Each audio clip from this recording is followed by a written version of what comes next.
Hi, my name is Connor, and today I'm going to be talking about identity theft. So, identity theft affects 15 million people per year, and the losses adds up to $50 billion.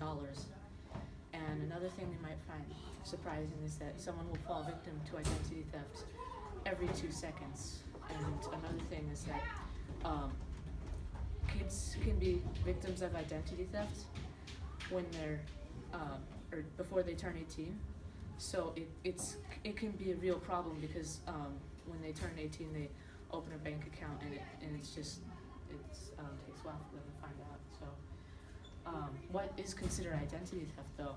It's when someone has gotten into important information of yours like credit card numbers, social security numbers, and they use it for financial gain. So and it's like really easy to do. So for example, if I were to go through your garbage, I could probably find some numbers, or some papers from the bank that have your credit card numbers or something else like that.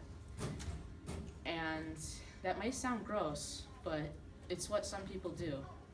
And there's some other, there's a lot of other ways someone could steal your identity. Like they could steal your mail. They could hack into your bank accounts. They could do a lot of many other things. And as you can see on this graph, like there's many different ways. Like this is all the different ways people can like take your identity and what they do with it. And, one thing I'd like to point out is the amount of attempted fraud is like a sliver compared to all the other ones. So it's kind of scary that like they're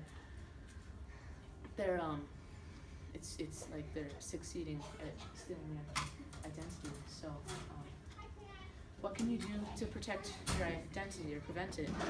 Well, there's many ways that someone can steal your identity, but there's many ways that you can prevent it. So if you do the following, then you will greatly reduce the amount of people who greatly reduce the chance of becoming a victim to identity theft. So if you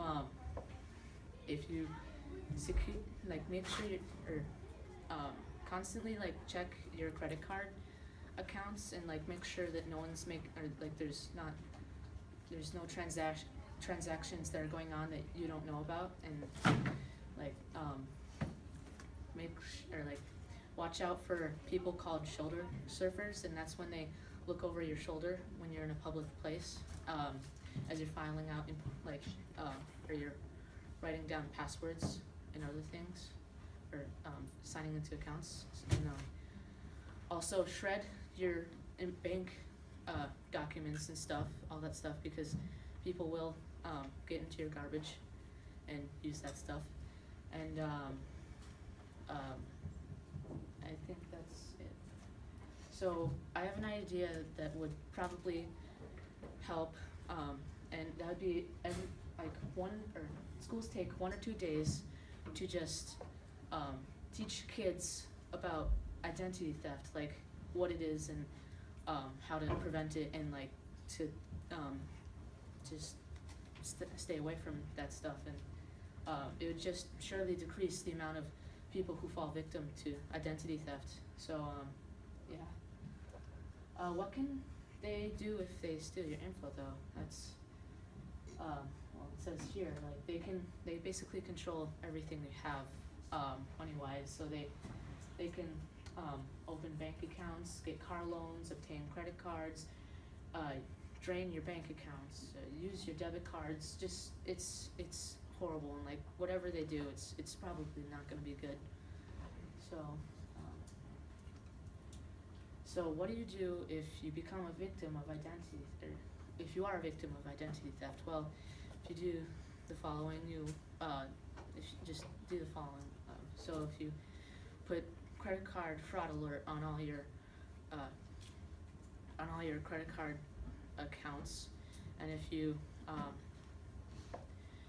you talk to the institution that has been affected, then you talk to the Federal Trade Commission, and you file a police report. So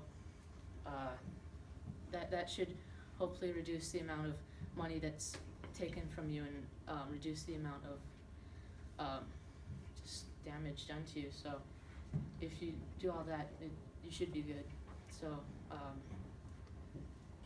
So I hope what you've taken from today is that you just